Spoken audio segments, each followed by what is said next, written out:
Welcome, everyone. My name is Alex Weiser. I'm the Director of Public Programs at the YIVO Institute for Jewish Research. Thank you so much for joining us tonight. As I think many of you know, YIVO is an amazing library and archive with an enormous collection of Jewish historical documents and Jewish cultural documents. And it's a center that people come to from around the world to do research for scholarship, for journalism, for the creation of new art and music. And we really love when research that happens here yields new treasures that can then be a part of our ongoing collection. And what we have tonight is the result of some really special and important research in the broader world of Jewish studies, which we're really thrilled to be hosting the book launch of. So we're here to celebrate the historical Atlas of Hasidism, which is a new book, the very first cartographic reference book on Hasidism. Features 74 large format maps and a wealth of illustrations, charts, and tables. It's a really beautiful book, and really totally thrilled that we have Marcin Wodziński here to show us about this book. And we have David Biale here to lead a conversation with him to bring out some of the issues a bit more. Marcin Wodziński is Professor of Jewish Studies at the University of Wrocław in Poland. His many books include Hasidism, A New History, which is a project with Professor Biale, and Hasidism and Politics, The Kingdom of Poland, 1815 to 1864. And he's going to be joined by David Biale, the Emanuel Ringelblum Distinguished Professor of Jewish History at the University of California, Davis, and who is also a visiting Crown-Hill professor here at YIVO this semester, teaching a course on Hasidism and also giving a lecture on Shabbatai Tzvi coming up soon, so keep an eye out for that. So without further ado, please join me in welcoming Marcin Wodziński.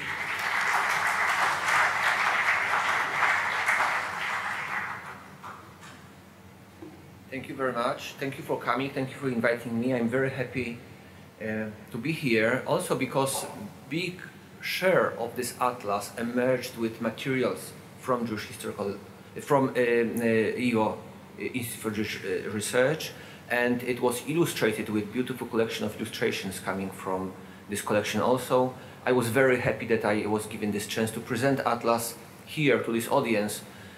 Thank you. The plan for tonight is that I will speak for 20 to 25 minutes to give you the general outline of what the Atlas is, why I thought it's important to have it, and then David will interrogate me on all the shortages of what I did not do for the Atlas. And this will be followed by questions from the audience. I very much encourage everybody to ask questions later or comment on what I will present and what we'll be discussing. I believe that there's no doubt that everybody in this hall believes that Hasidism is an important phenomenon for various reasons, and I'm sure we differ on this point greatly. For some, this will be about importance of its spirituality. For some others, it will be about so-called threat of Hasidism to contemporary secular Jewishness. But this is one of concepts that is very strongly rooted in contemporary world, into which Hasidism gives a shape of traditional Jewishness for many people outside of Jewish world. And I believe this is something that actually continues in academic and non-academic world, that much of what we know about Hasidism is informed by stereotypes. That it comes from Hasidic, anti-Hasidic, misnagdic, maskilic stereotypes that we inherited, and quite often they inform our perspective on Hasidism unknowingly. We don't really know how far these are stereotypes and how far this is true. My drive to investigate Hasidism and to make the Atlas came exactly from recognition of those shortages. And to name only the two, maybe the most spectacular is on the left, a so-called portrait of the Baal Shem Tov, which is not a Baal Shem Tov at all. So that's one, a very typical stereotype surrounding issues. And the second one, maybe more bearing, is a concept of what Hasidism really is. Is it a kind of Masonic lodge, a schismatic group of sectarians gathering somewhere in the vaults to do their mystical gatherings? Are they half a meter above the ground with no touch to the outside world? What is really Hasidism? And I think this is one of the biggest misunderstandings, because from late 18th century, from first anti-Hasidic debates, the image of Hasidism was informed by the concept of sectarianism. And actually, not only by Jewish debate, like Misnagdic and then Maskidic debate about Hasidism as a sect, but even in bigger extent, it was informed by Christian terminology of sectarianism, by the Christian concept of what sect really is. So not only sociological definition of the sect, or actually not at all sociological definition of what sect is, but far more by understanding of sectarianism as secretiveness, close-minded structures, dependency of the followers on their leaders, and all the concepts that are associated with the terminology of the sect. Even today, Hasidism is very often called a sectarian movement or sects of Hasidism, and this term for many people brings concepts which are totally not rooted in what Hasidism really was or what Hasidism is today, but they still limit our ways of looking on what it is. And as I'm claiming, if we look on Hasidism and for structures, social structures most similar to Hasidism, it is not a sect. It is closest to Hebra, to confraternities that existed in Jewish Eastern Europe for many centuries, and Hasidism was closest to those kind of structures. So within 20 remaining minutes, I would like to give you several examples of where my inquiry of Hasidism brought me within this atlas, asking these kind of essential questions. What Hasidism is, how it is organized, what are the stereotypes that we know about Hasidism, and how wrong they are. How we can respond to those stereotypes. How do we know, starting with the first of them, that Hasidism conquered Eastern Europe by 1800? Where do we know it from? We know it from Szymon Dubnow, who wrote it specifically. Page 6 of his monumental book on history of Hasidism. By 1800, Hasidim conquered all of Eastern Europe, with the exception of Lithuania. Okay, so my question is, how did he know it? Where did he know it from? And then there are no sources that he refers to. Or actually, if he did give sources, this is anti-Hasidic polemics by Maskilim or Misnagdim, who are saying, be aware of Hasidim, they are spreading like the pest. But well, should we take hyperboles for reality? I think this is a grave mistake. So if we go back into looking on what Hasidism really was and how strong it is, we come to an entirely different image. And now, with this question, how Hasidism has been mapped so far? The essential way of doing maps, if you ever saw maps of Hasidism, they have two essential weaknesses. The first one is that those maps are anachronistic. They put important leaders on the map covering anything from mid-18th to mid-20th century. So if you have on one map the Baal Shem Tov, putative founder of Hasidism, in mid-18th century, and Kalonimus Kalman Shapira in mid-20th century Piaseczno and Warsaw, the Piaseczne Rebbe. This map, putting all those important Hasidic leaders into one map, tells you actually nothing about Hasidism, how it developed. This is as if explaining today history of America by putting in data from contemporary New York and Civil War together. How much we can understand out of this? I don't think this is the way. Instead, we need to see dynamic into this. And also, second issue with mapping Hasidism so far that I found the most problematic was the concept of important leaders. Who is important and who is not? How do we evaluate it? Is an author of important book that became important 50 years after he died an important Hasidic leader, or he's not? And if he is, what does it tell us? What the dot on the map tells us about Hasidism? I thought this is a major mistake. And in my way to look for simple response to simple questions that I ask, I said, instead of doing one map of Hasidism, let's do 5 maps. Let's divide history of Hasidism in periods, and within each period, let's mark Hasidic leaders. That's one. And second off, if we don't know which leader is important and which is not, why not listing all of them? And fortunately, we have publication, which is Hasidic Encyclopedia of Hasidism, which is actually biographies of several, actually more than 2,000 Hasidic leaders. After selecting those that are legendary and those who are not Hasidim really, it comes down to 1,787 biographies, which we, meaning Uriel Gelman and me, who made this series of maps together, we came to 5 maps into which we have those tzaddikim put into the place of their residence. And now I will go into 5 maps to show you what comes out of this kind of interrogation into seeing what Hasidism really is. Look at the dots. They are red, but you can't see it clearly. Those dots, those red dots is the place where tzaddikim live, where Hasidic leaders live. The bigger dot, the bigger dot, the bigger number of tzaddikim living there, right? So what we see from the first map is mostly that we don't see much.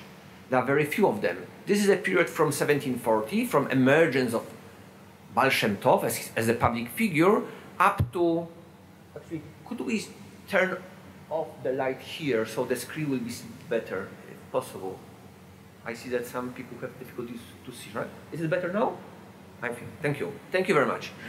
Okay, so the dots, as you see, they are limited to small area.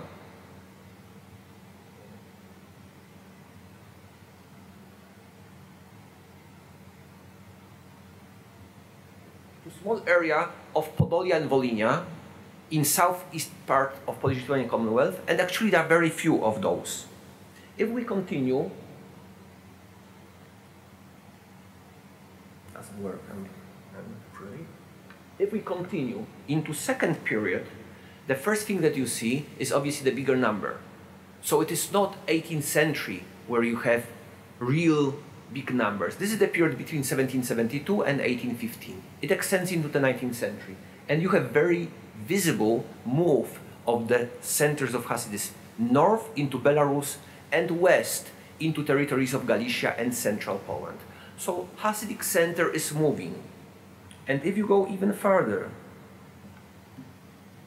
this is 1815 to 1867. So this is the first half of the 19th century. You have the same phenomenon, but much intensified. You see that actual peak of Hasidic influence is possibly mid or late 19th century, and obviously not 1800. It comes far, far later. And also, you see that the real center of Hasidism is now Galicia and southern part of central Poland. Also, you see this is only now, in mid-19th century, that first Hasidic leaders appear in Hungary and Romania, in Romanian territories. So you see the move originally north and west, and now is moving a bit south into Hungary and Romania. And later period, 1867 to 1914, you have essentially the same phenomena, but again intensified. You see the same direction as before coming to power. And final one, and this is really revolutionary, I believe, what you can see in this map, because it shows and explains very much of contemporary Hasidism also. This is Hasidism between 1914 and 1943, and you see not only that Hasidism is moving west and south, it's for obvious reasons. Hasidic leadership and Hasidim are expelled from Soviet Russia with all the anti-religious policy there, and many Hasidic leaders are appearing in Hungary and Romania, and this explains the structure of contemporary Hasidism, which is so much dominated by Romanian and Hungarian groups of big prominence today. If you look into the 19th century, it would be very difficult to understand it. If you look into developments in early 20th century, just before the Holocaust, you understand this was the time when this shift was appearing. But maybe most importantly, what we see here is urbanization of Hasidic leadership. The big centers of Warsaw, Łódź, Vienna, Lwów or Lviv or Lemberg, Many tzaddikim are moving from small towns into big cities, and this is the change not only in space of Hasidism, this is the change in functioning of Hasidic community, this is also the change in spirituality of Hasidism. This is obviously caused by huge losses of the First World War. This is the photography from the town of Hushatin on Russian-Galician border, Russian-Austrian border. This was the town that was destroyed in 1914 with the Russian invasion during the First World War. Of 700 houses, it was 23 that remained there in Hushatin. The synagogue was one of them, but heavily demolished. If you look at this picture, it resembles for many pictures from Warsaw Ghetto, with ruins and ruins all around, with few buildings standing.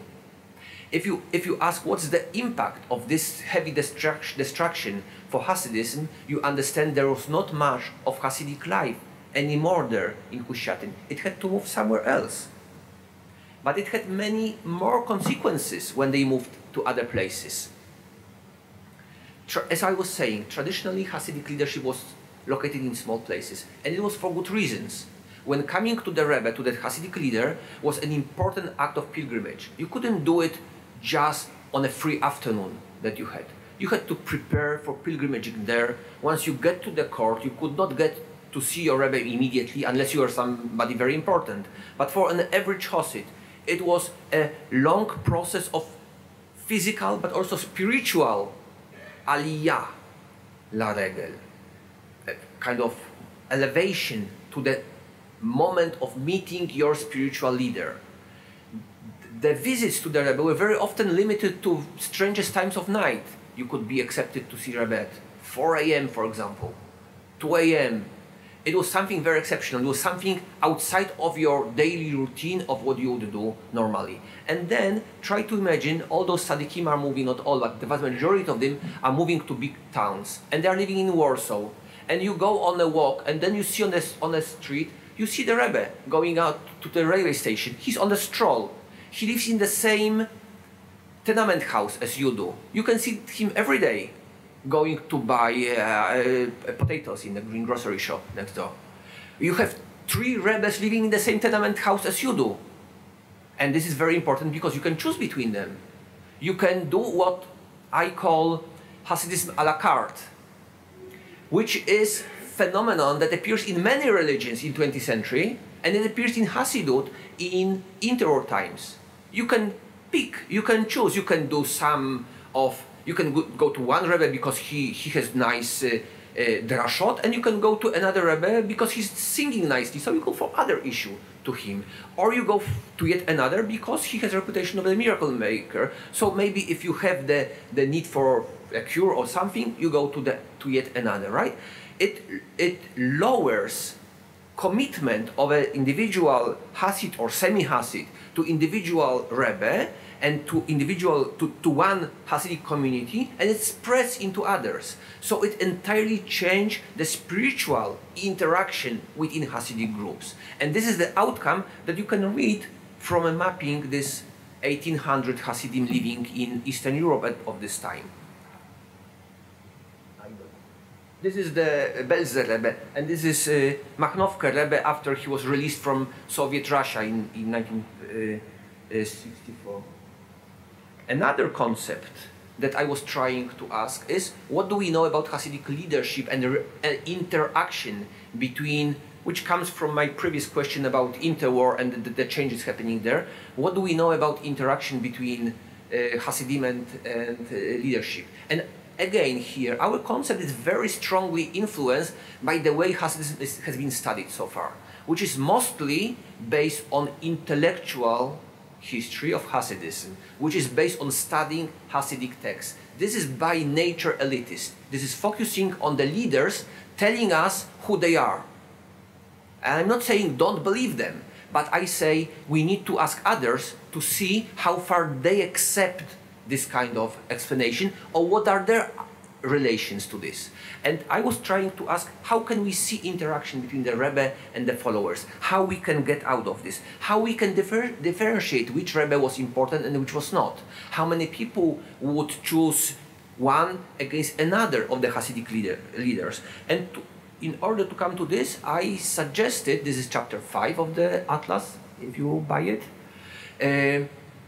that we can list all, or possibly all, that we know Hasidic prayer houses in Eastern Europe. And this is not an easy task, because obviously there is no list of Hasidic prayer houses in Eastern Europe. But fortunately there are many publications that contain this kind of information. The information is not equal for all territories. It's very good for Central Poland, and it's very good for Western Galicia. It's somehow weaker for Eastern Galicia, for Volhynia and other territories. But all in all, if we look on what Shtibel Hasidic prayer house is, and how influence of individual tzaddikim through Shtibla claiming allegiance to those rebels is, then we can have entirely new map of Eastern Europe. We can tell very precisely which Hasidic leaders were dominating in which areas and how it develops. So from this map, on which 2,854 Shtiblach I found were divided into squares of 35 kilometers each, which is the size, roughly the size of a district in Eastern Europe. I counted in every of those squares which Hasidic group has the biggest number of Shtiblach there. And from mapping this, you can very clearly see that this, this is the next one. Sorry, I'm speaking about something that's here. Here, you can see.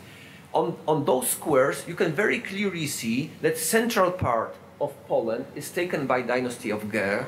On the western side of this, there is strong competition with Alexander. That Galicia, in its central part, is dominated by Bels. In the western part, is dominated by Tzanz and Bobov. In the eastern part, there are other groups. That in northeast is obvious domination of Chabad Lubavitch. On the Ukrainian territories, there is domination of Tversky family. Of Chernobyl dynasty.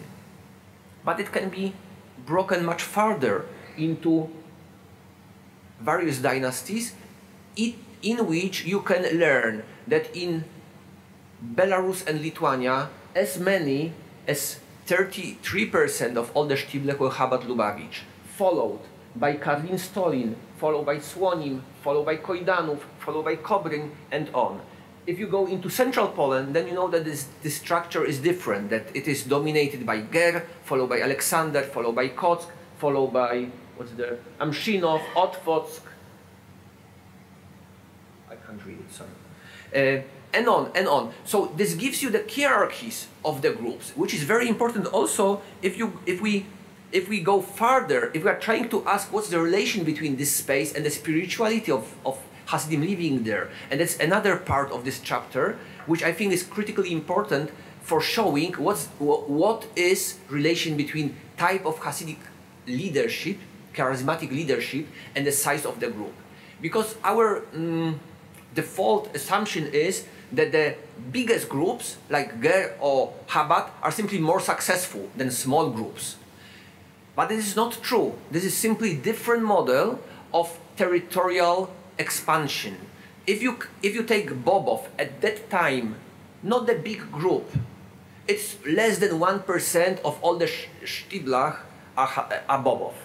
But even in Galicia, it is something like 4%, less than 4% of Shtiblach are Bobov. But if you go into westernmost part of Galicia, into Kraków voivodeship, then you have around 15% of the Shtiblach being Bobov, and this is the biggest group. All others are smaller. What does it say? It says that Bobov Rebbe chose different model of territorial expansion, that for him it was much more important that his Hasidim are close and can come on regular basis to visit him than to have bigger following like the Belzer Rebbe, who had tens of thousands of followers, who saw him once a year in a group of thousands of other Hasidim, and could never come into very close, intimate relationship. This is simply different model of charismatic leadership employed there. And coming to a close, I would like to say that there is obviously a section on the Holocaust and the losses of the Holocaust, 80 Hasidic leaders, and it's nothing surprising, it's very important to map it. with around 80 tzaddikim and their way to death, mostly in Auschwitz, Warsaw Ghetto, Treblinka, to a lesser extent in Transnistria, in Bełżec, other places. But there is also a story of Hasidic rebirth after Second World War. And I think this is very strong message also of this atlas, and very strong research that I managed to do. Because again, the simple questions that I like asking is, and I believe all of you are interested in this question, how many Hasidim there really are today? And as it was difficult to say how many Shtiblech there were in Eastern Europe in all good days, this question is confusing for many. Actually, we have very little sociological research into the number of Hasidim today. We have some estimations, but they based on very rough guess, or the studies in individual groups or individual settlements, like William's book. But we don't know the overall picture. And I think it's critical to answer this picture also in order to understand structures of life of Hasidism. And what I did, I collected Hasidic telephone directories. Thanks to many good people in Hasidic community, one of them sitting here, thank you very much. Yeah, it's to you, David, thank you very much. I've got 44 such telephone directories. It is, if you know, there's around, roughly speaking, 130 Hasidic groups today, so 44 might seem to be low number. But following Pareto distribution, you need to know that 44 biggest groups, and I've got this for all the biggest groups, it covers roughly 90% of all the Hasidim, right? Because I didn't get books from very small groups, and very often those telephone directories for very small groups don't exist simply because they don't need a telephone directory. It is enough to have your mobile and the listing there, right, for your group. It's only mid-size and biggest groups that need it, and those telephone directories are relatively reliable. So after collecting those books, I came to, I believe, the first ever image of, first of all, how many Hasidim there are and how they are distributed. And this allowed me to come to very precise information. First of all, the number that comes out is 129,000 Hasidic households. And if we estimate, as sociologists do today, that the average size of Hasidic household is 5.5 today, this comes to a number, rough number of between 770,000, 750,000 Hasidim worldwide today, which comes to, roughly speaking, 5% of Jewish population. And if there are among us people who say about contemporary conquest of Jewish world by Hasidim, then you need to realize that 5% is a very low number. And also, if you go into this map, the size of the square is the size of the community, the color is ratio, is the percentage. The yellow that you have for United States and Israel shows you it is 5%. It is the same for Canada. A bit higher for Australia. It's 10% for United Kingdom. And the only country with very intense red color is Belgium, at which every third Jew is Hasidic. And surprisingly enough, you don't hear in Belgium about Hasidic conquest of world Jewry. You hear it mostly in Israel, right, today. I think this is very telling. But this information can be broken because each Hasidic directory is for a Hasidic group, Satmar, or Bobov, or Beus, or Vizhnitz. So it allows me to see how it breaks into different groups. It allows me to establish hierarchies of the groups. Which groups are the biggest and what's the distribution of those groups, as you have it here. So we know that the biggest concentrations are Williamsburg, Borough Park, Jerusalem, Bnei Brak, and we can also go into saying that in Bnei Brak, what it is? 18% is Ger, and it's 15% that is Vizhnitz, Bnei Brak, of Israel, Hagar. And then it's followed by Satmar, followed by Belz, followed by Bratslav, followed by Tzanz, and on and on. So it gives us, I'm sharing it with you, it gives us very precise image of the structure of Hasidic influence, both external and internal, how it divides into different groups. And the Atlas is trying to answer many other cultures also, questions also about the cultural geography of Hasidism. What is imagined geography of Hasidism? How Hasidim today imagine geography? And many other issues on which I have no time to speak because it is time to invite Professor David Biale to interrogate me on the shortages now. Thank you very much.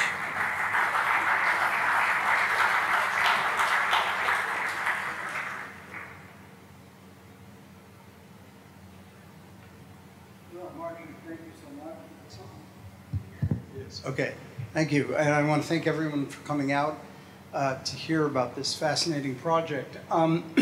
So I should say, first of all, that Marcin and I were together for 4 summers in Leipzig, Germany, where at the Simon Dubnow Institute, where we worked intensively with a group of colleagues that eventually produced Hasidism, A New History. That came out actually just last December. So I've had a great opportunity to interrogate Marcin and for him to interrogate me. We had very, very intense conversations about these issues that he has brought up. And I think one of the things that struck me and strikes me again tonight about Marcin's work is how he challenges so many of our assumptions that we take with us kind of as for granted about Hasidism and forces us to really look at them again and to come to actually very different conclusions often. So I actually want to start with a question for you that is not directly on the subject, but has to do with how you see your place in the field. That is, of course, before the Holocaust, there were a number of very prominent historians of the Jews in Poland, Meyer Balaban, Emanuel Ringelblum, and others. And what I see you doing, you're not the only one, of course, but I think you're a really dominant force, is the reestablishment of Jewish history, Jewish historiography in Poland today.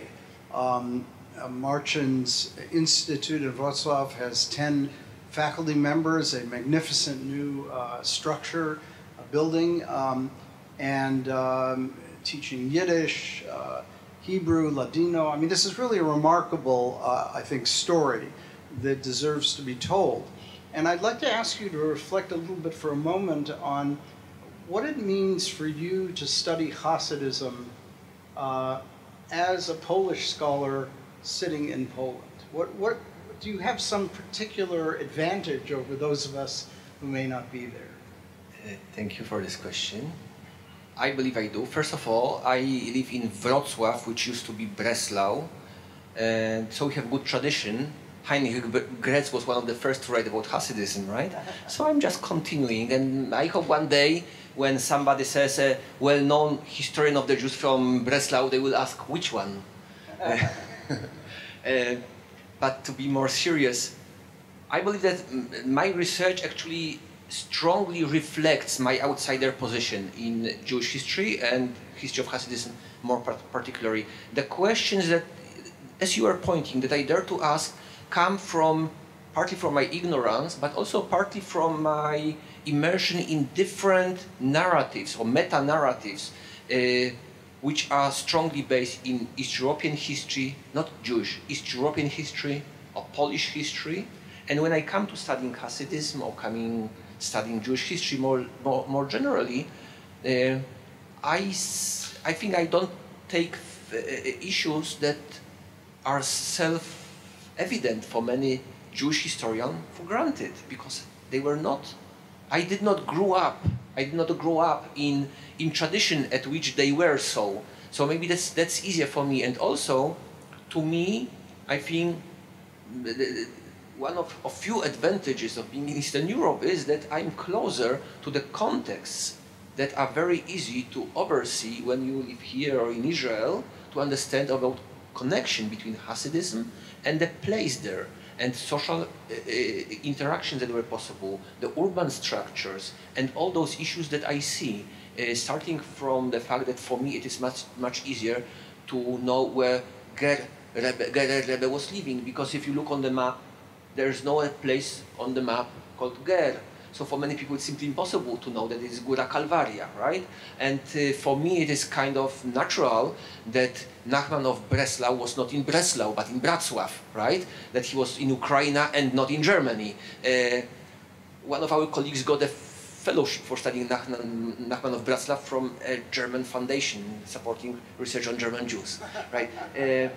So, well, that's maybe extreme, but I think it gives the explanation on why I go in this direction of studying Hasidism, this direction of studying Jewish history, and what are my relative advantages over others. Yeah, I mean, I think that to expand on what you just said, your location makes it possible, and the training, the kind of training you've had, makes it possible for you to go into local archives and to find the Hasidim there. And this is work that really wasn't being done by people working on the outside. We had a library of Hasidic books, so we could study their thought.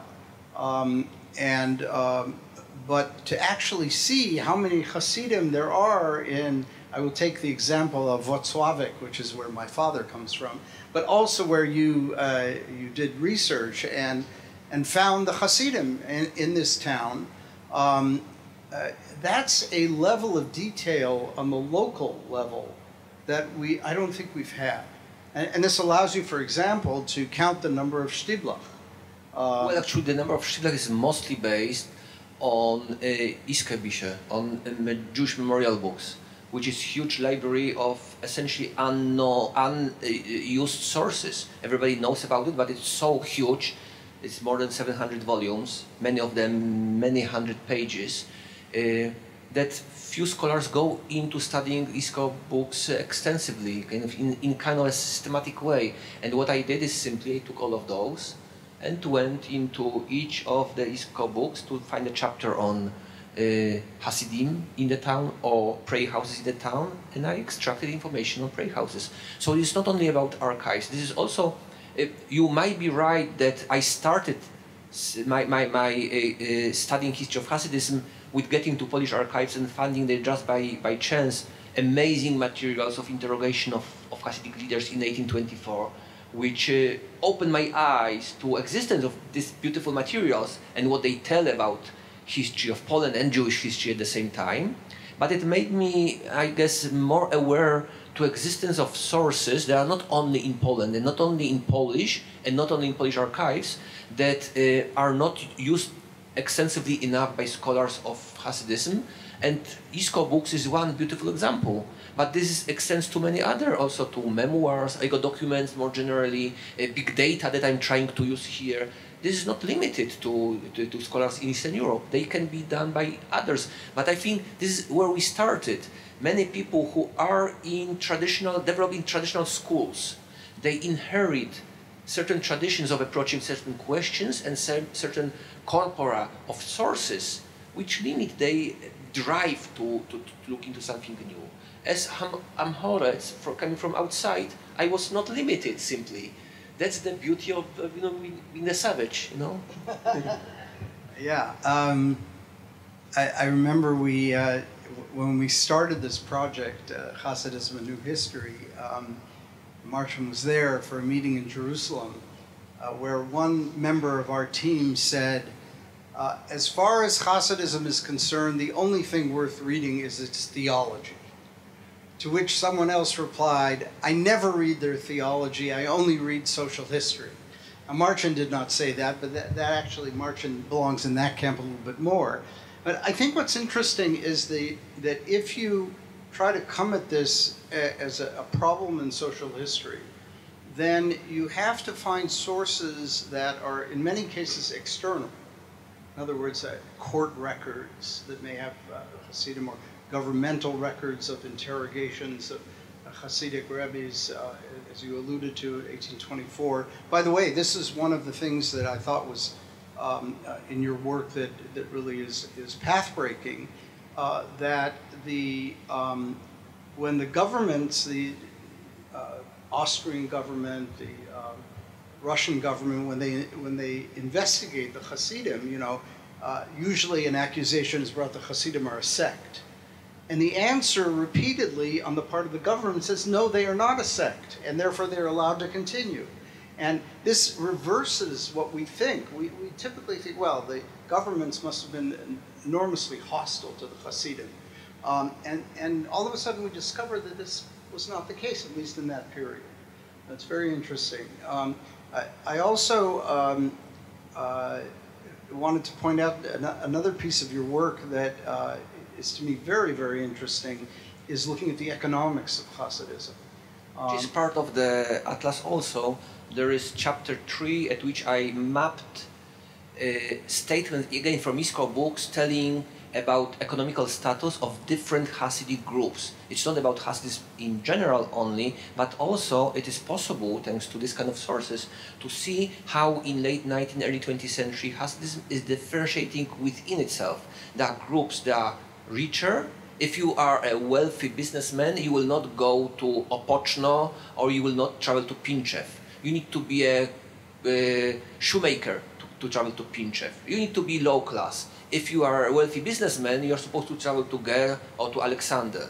And this is amazing stuff that allows us to understand how there is a kind of secondary differentiation within Hasidic groups on the basis of economical status.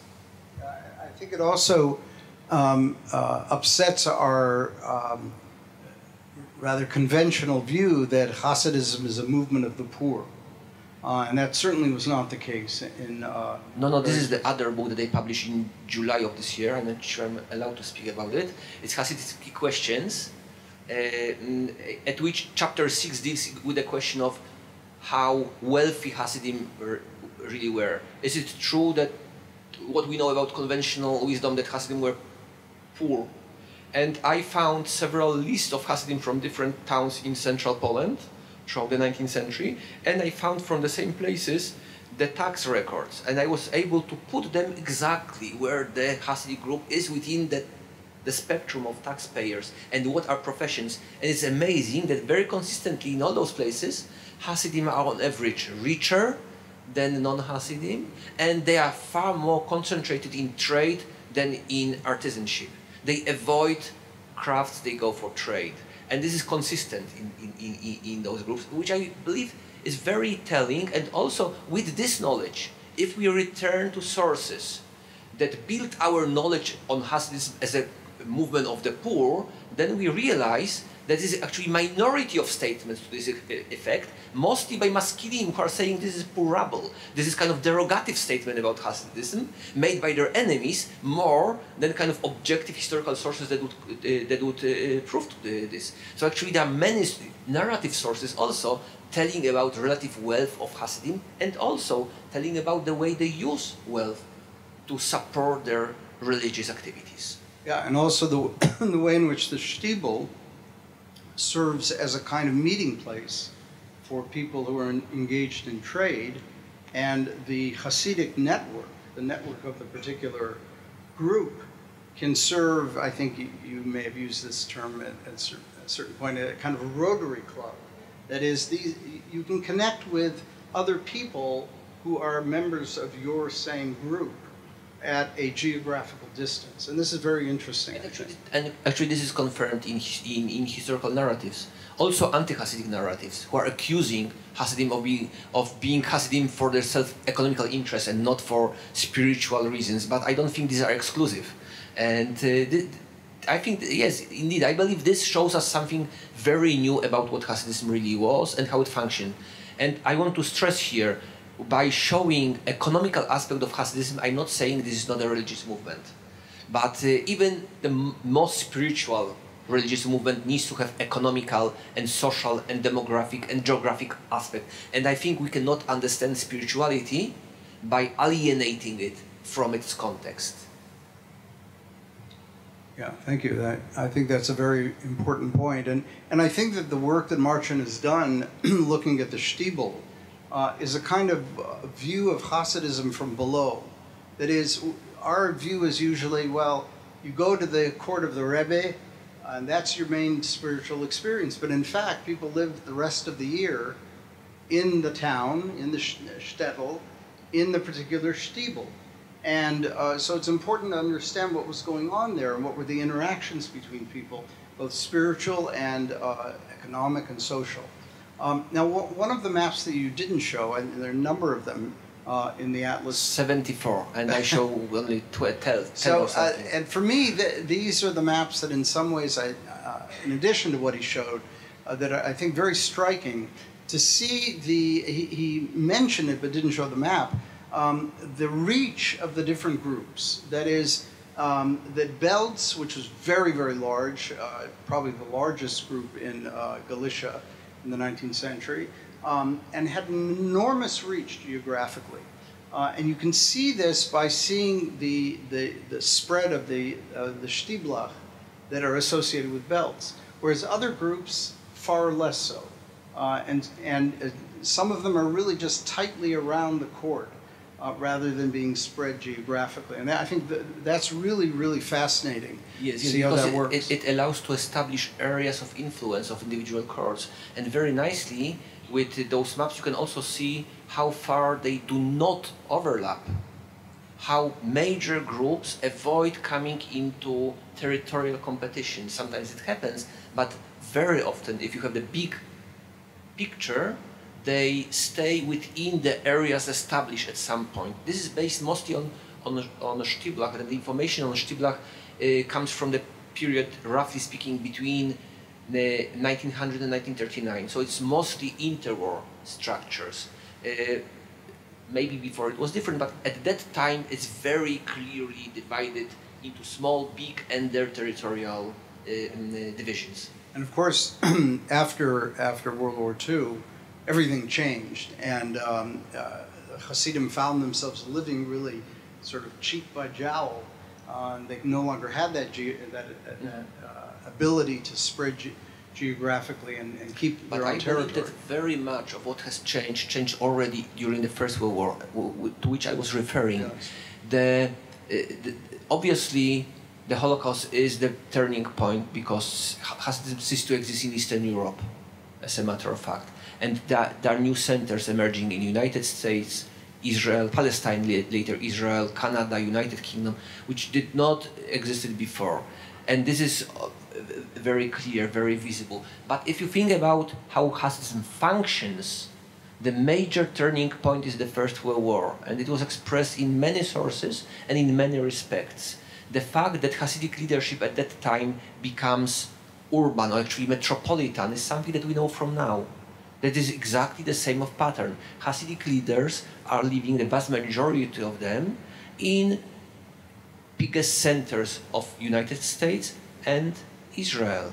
They live either in Jerusalem or Greater Tel Aviv.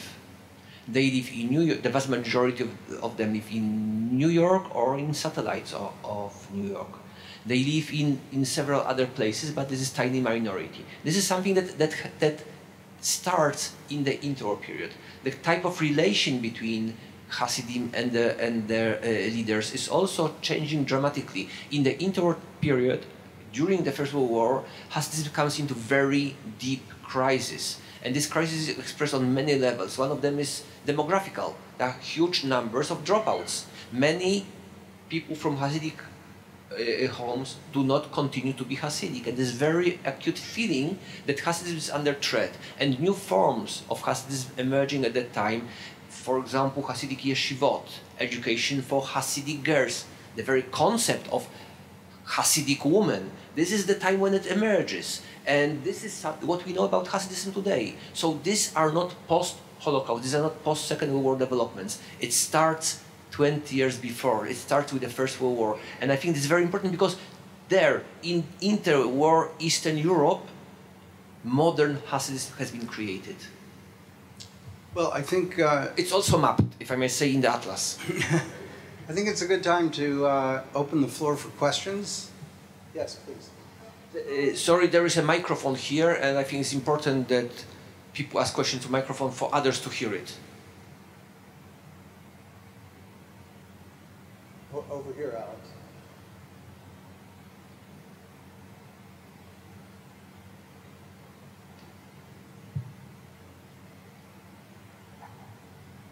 If I understood you correctly, I think you said that you defined 5 periods of analysis. What demarcates one period from another? The First World War is clear, but what about the other periods? Secondly, on your maps showing the movement of Hasidism westward, at some point it stopped. What caused it to stop? Why didn't it move further westward?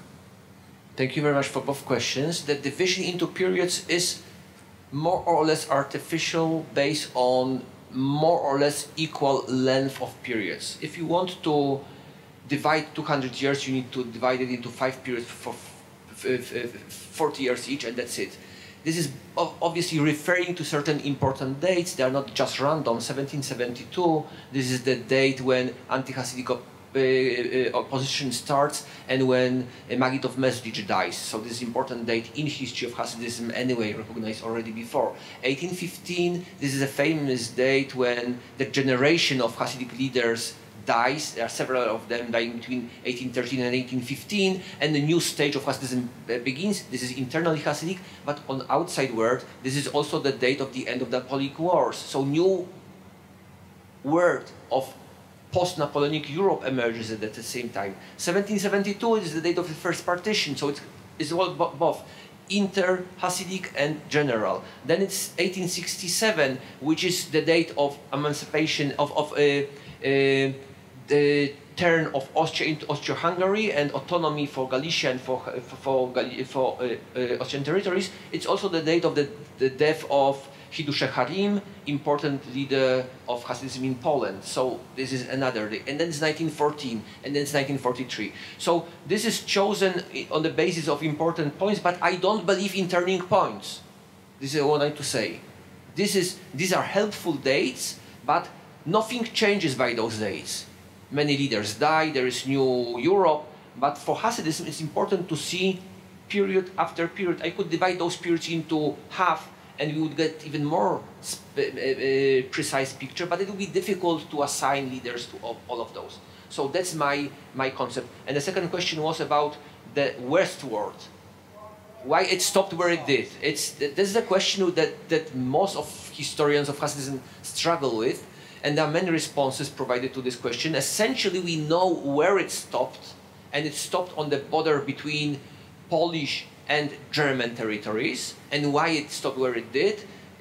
There are many possible responses. Some say it is connected to political situation of German Jews who did not accept Hasidism. Others say it is more cultural. This is based on dialect of Yiddish. The Hasidism developed only within the area of Eastern dialect of Yiddish. Simply Hasidic propaganda in other dialects would be not so attractive, not so rooted within cultural patterns. This was a response suggested by Hone Szmeruk. And there are many other explanations. This might be also connected, as Shaul Stampfer recently suggested, to the demographical and social structure of Jewish settlement. In areas where Jewish settlement was dense, expansion of Hasidism was much easier because you could see Hasidic innovations. In areas like in German territories, where Jewish settlement was much more sparse, it was much more difficult to come in contact with Hasidic innovations. So these are possible responses. There's also cultural element to this. Obviously, German Jews in 19th century developed very strong anti-Hasidic and anti-East European rhetorics. Their self-identity is strongly based on not being Hasidim, not being like those Ostjuden.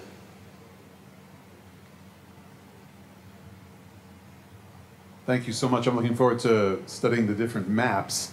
You have me wondering, having great opportunity to look through the books and the records of each of the towns, what other shapes would sit next to them or on top of them, thinking it through like a multi-layered map. In other words, do we see the rise of 2, 3, 4 rebbes in an area where there are 2, 3, 4 halachic authorities who have moved into town?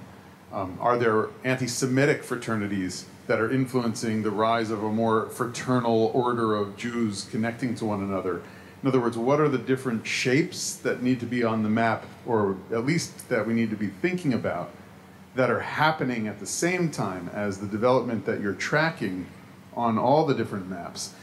Did you notice in passing any of those that would, kind of get primacy of place, so that we could think about what made these small areas develop as the potential fraternal order they became?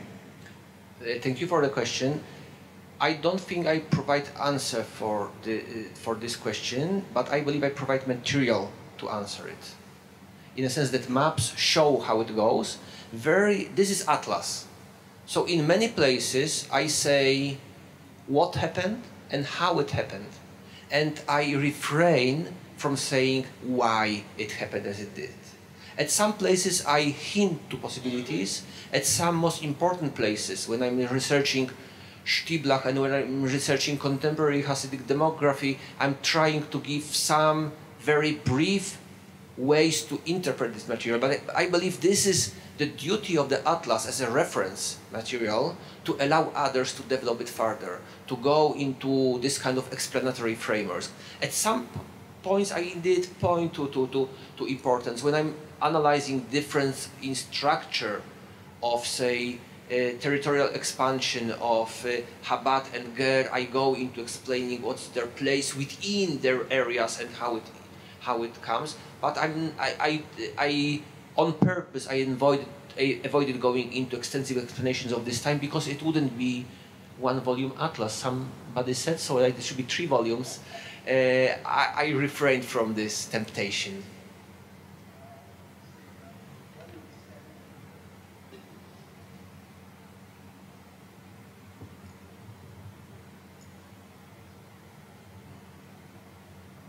First, I want to thank you for putting Hasidism on the map literally, the literal map.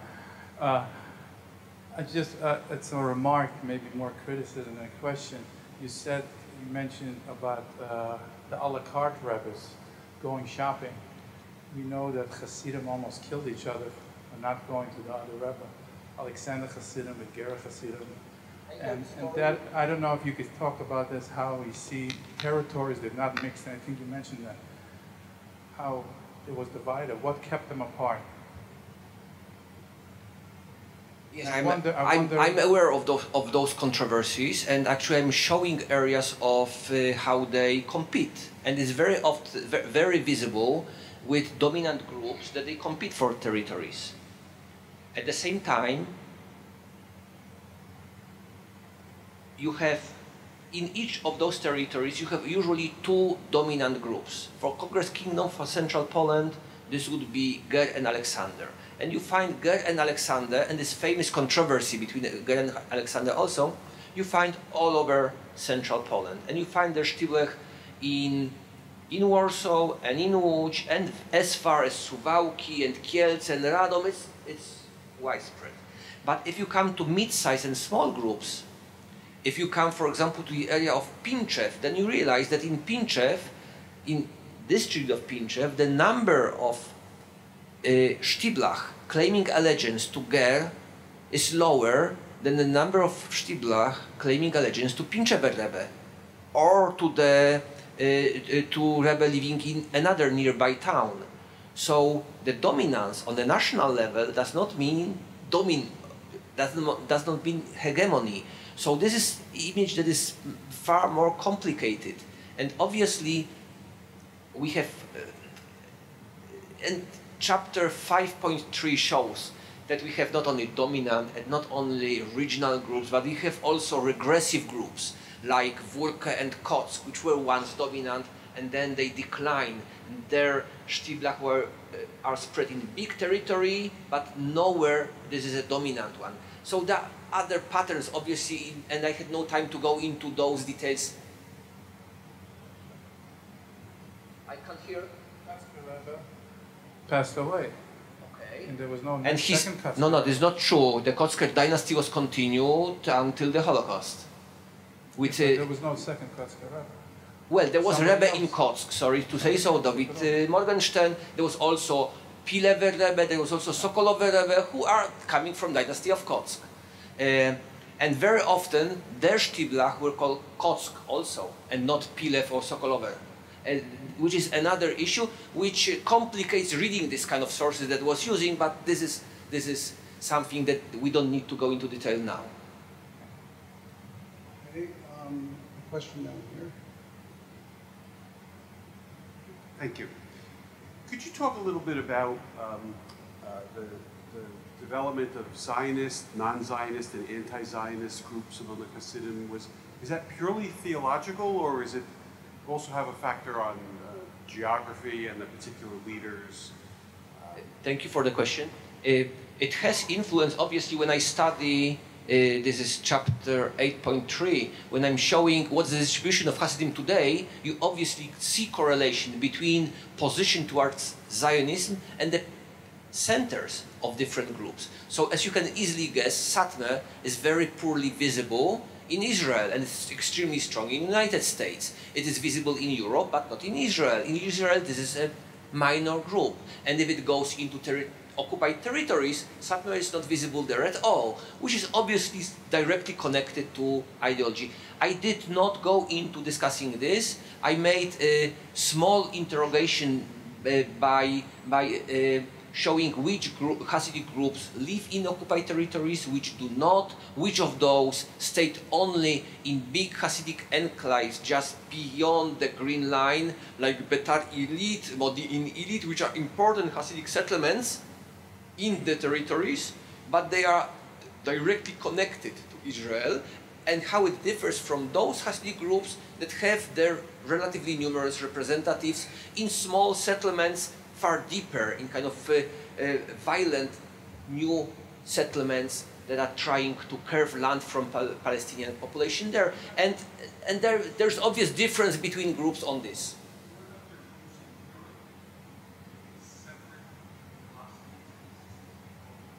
I did not research this, sorry. We actually discussed this in Hasidism and New History. In volume 3, to which I did not contribute. You're directed to our book. I think we have 2 questions back there, and these will be the last 2.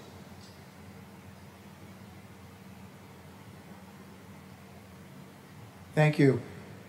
You mentioned in the interwar period how it was possible to have a la carte Hasidim, since you'd have Rebbes from different places now in the same building, so you can go to different ones for different experiences. My question is about the character of the Hasid himself. Being in an urban center in the interwar years gave people opportunities that they wouldn't have had in smaller, shtetls outside. Opportunities for higher education became available. My question to you is, has your research, or from your own knowledge, were there Hasidim who they themselves attained degrees in higher education and went into the learned professions even? Thank you. Your question, in a sense, comes from a concept of Hasid which rejects the a la carte Hasidut. It comes from a concept that you need to be either Hasid or non-Hasid.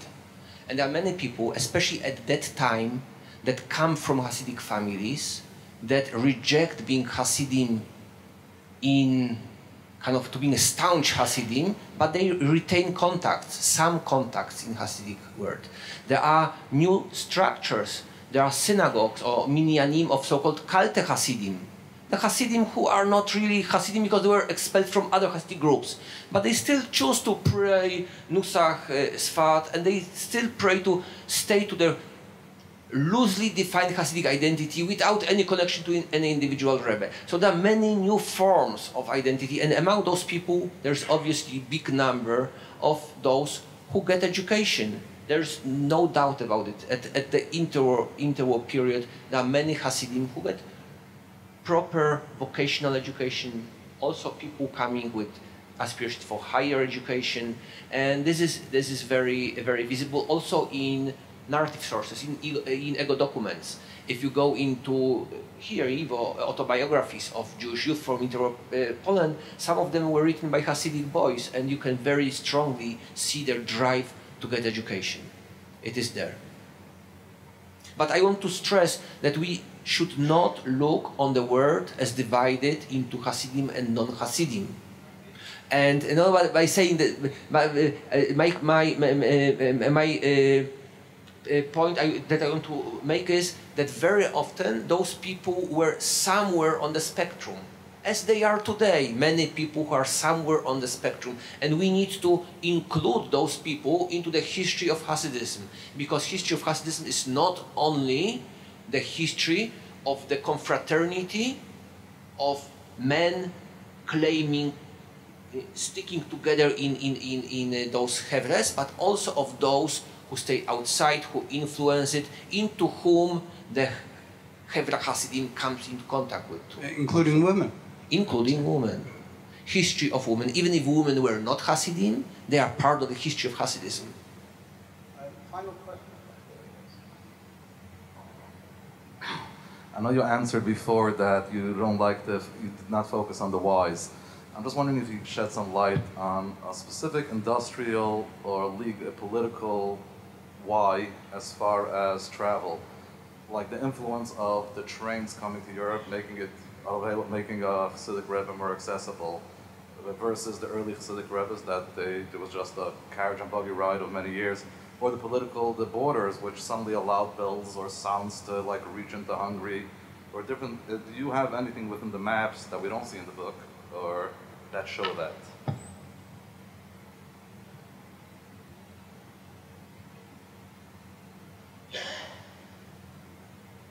Can I remove the sticker?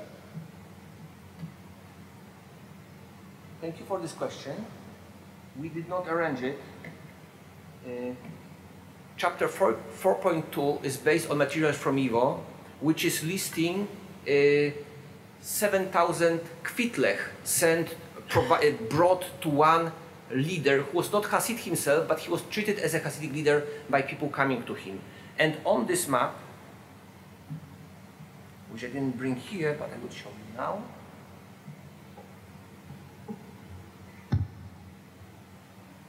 And on this map, I listed all those kvitlech. Fortunately, they start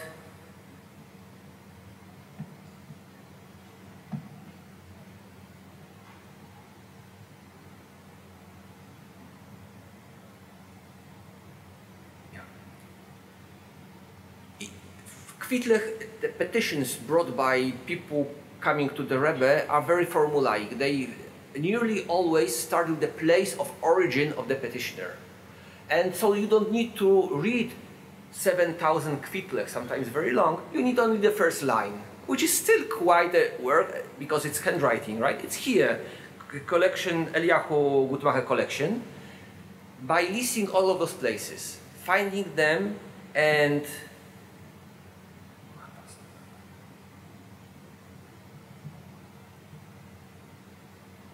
I don't know what's happening, but it does not show image. It's still, I don't know, sorry.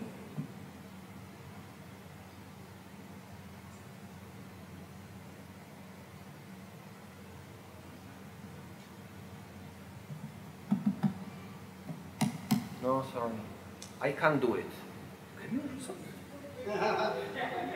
The map.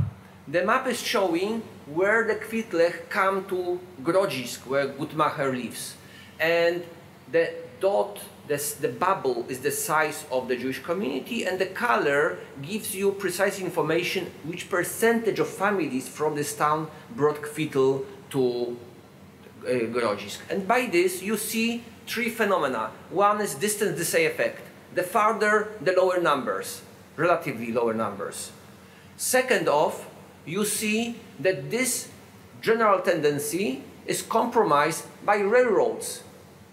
Localities that have direct train connection to Grodzisk are much easier to get there, and you have bigger relative numbers of families sending the kvitlach, sending the representative to be there. You know what's happening? I'm trying to go to the next slide and it doesn't. It got still.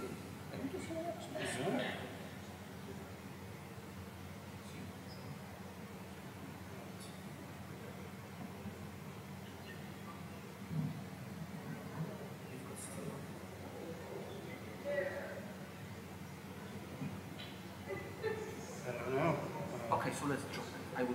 You want to reopen it? Oh, did you open a different PowerPoint? Yes. Oh, that's why you had to close one and then open the other one.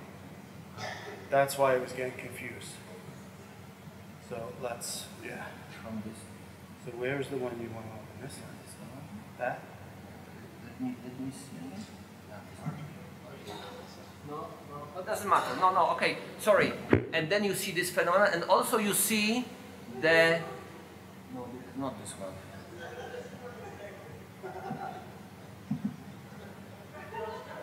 This one. Finally, thank you very much. And this is very strongly. This is very clearly arranged by distance and by trains and by another phenomenon that I call chain miracle in relation to chain migration. When people from some area come to the Rebbe and experience miracle, you can say subjective, objective, whatever you like. They return home and say, this is the great Rebbe, he helped me. Many people from this place, they tend to come to the same place. So you see places that are very far and are very red, saying big number of Jewish families from this location went on pilgrimage as far as 300 kilometers. Though there in area east of Warsaw, there were many Hasidic leaders living 20 or 30 kilometers from them, but they still chose to go that far. So this is your direct response to your question about the impact of technical development and impact of modernity on spirituality. And I did it on the basis of YIVO materials. Thank you. Thank you very much.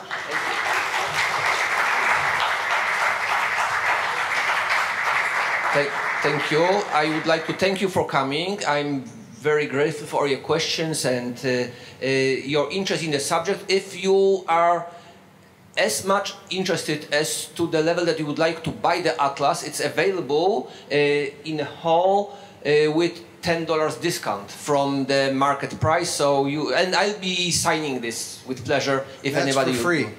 The signing is for free. That's right.